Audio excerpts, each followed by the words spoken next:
श्रीमद्गणेशगिरिगुरुभ्यो नमः। श्रीमद्गणेशगिरिगुरुभ्यो नमः। श्रीमद्गणेशगिरिगुरुभ्यो नमः।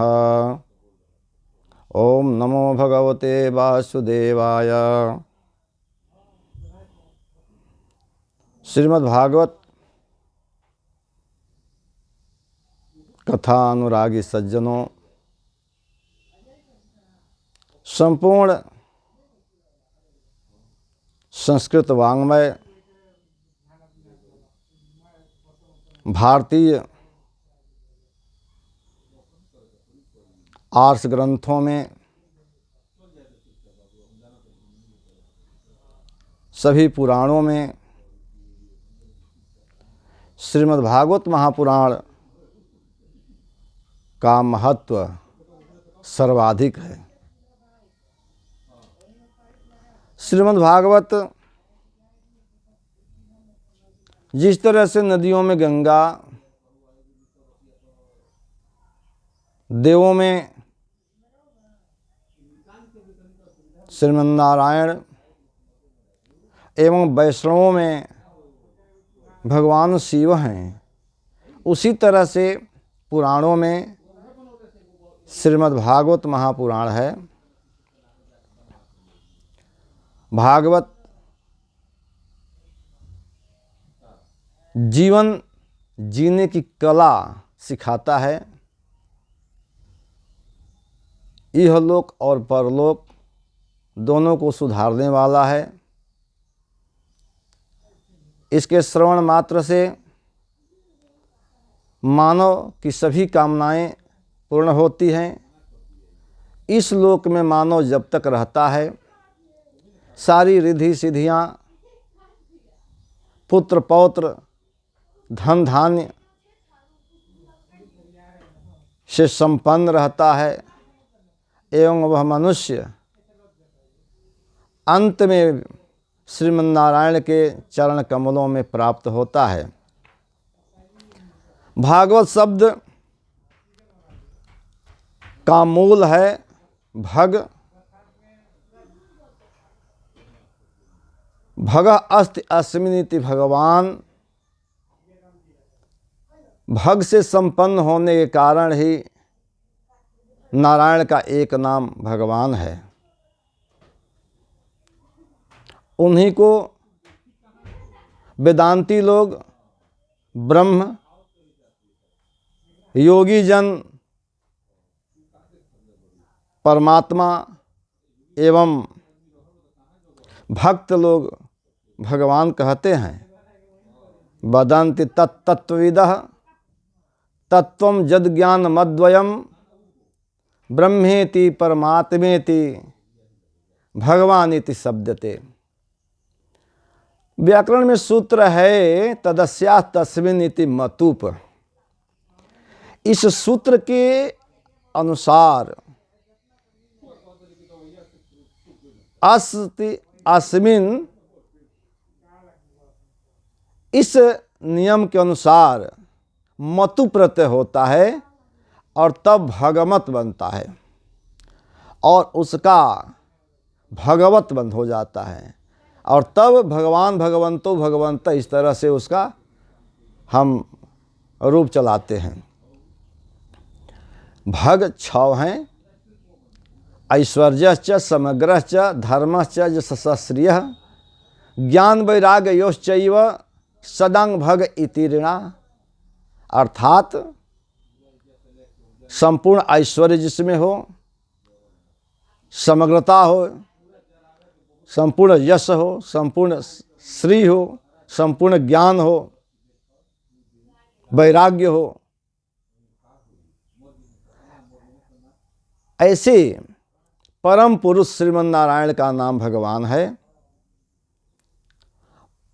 और भगवत से भगवतः इदम इति भागवतम, यह बनता है तस्सेदम सूत्र से।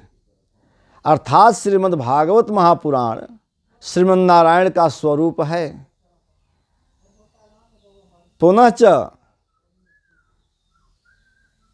यह नारायण की वाणी है। श्रीमन्नारायण ने इसको कहा है। जिस तरह से वेद अपौरुषेय है, उसी तरह से भागवत भी अपौरुषेय है, क्योंकि भागवत को सर्वप्रथम श्रीमन्नारायण ने ब्रह्मा जी को बतलाया था। ब्रह्मा जी ने देवर्षि नारद को बतलाया, देवर्षि नारद से महर्षि वेदव्यास जी को प्राप्त हुआ, और महर्षि वेदव्यास जी ने इसका पल्लवन किया, विस्तार किया। अपने निर्गुण पारायण ब्रह्मरात पुत्र सुखदेव जी को उन्होंने बतलाया।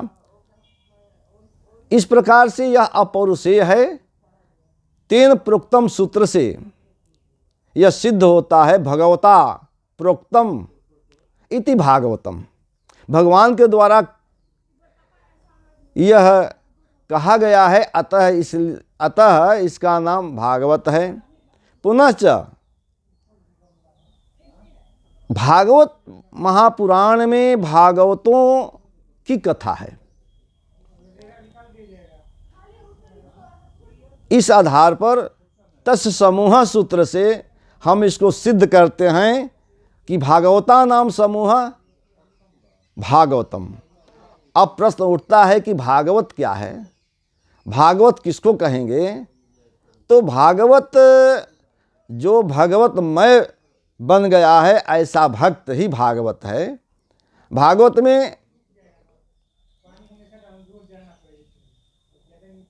भरत के विषय में आया है कि भरतस्तु महाभागवतः, भरत को महाभागवत कहा गया है। उसी तरह से महर्षि वेदव्यास जी भागवत हैं, विदुर जी भागवत हैं, प्रहलाद भागवत हैं, ध्रुव भागवत हैं। यह द्रौपदी, कुंती, उत्तरा, देवहूति, ये सब भागवतियां हैं। केवल भागवत में भागवतों के महत्व को बढ़ाया गया है, बताया गया है, और उसके ब्याज से जहाँ पर नारायण को कृपा करनी है अपने भक्तों के माध्यम से भक्तों पर ज़्यादा कृपा किए हैं, यह इसमें दर्शाया गया है। तो तस्य समूह सूत्र से सिद्ध होता है, तेन प्रोक्तम सूत्र से सिद्ध होता है, और तस्येदम सूत्र से सिद्ध होता है या भागवत। भागवत से बढ़कर संसार में और इस संस्कृत वाङ्मय और भारतीय दर्शन में आत्म साक्षात्कार के लिए जितनी भी बातें बताई गई हैं, जितनी भी भवरोग निवारण के लिए उपचार बतलाए गए हैं, उसमें भागवत सर्वश्रेष्ठ है। भागवत निगम आगम रूपी कल्प तरु से अपने आप परिपक्व प्राप्त फल है, जो सभी कामनाओं को सिद्ध करता है। और अब क्या कहना है?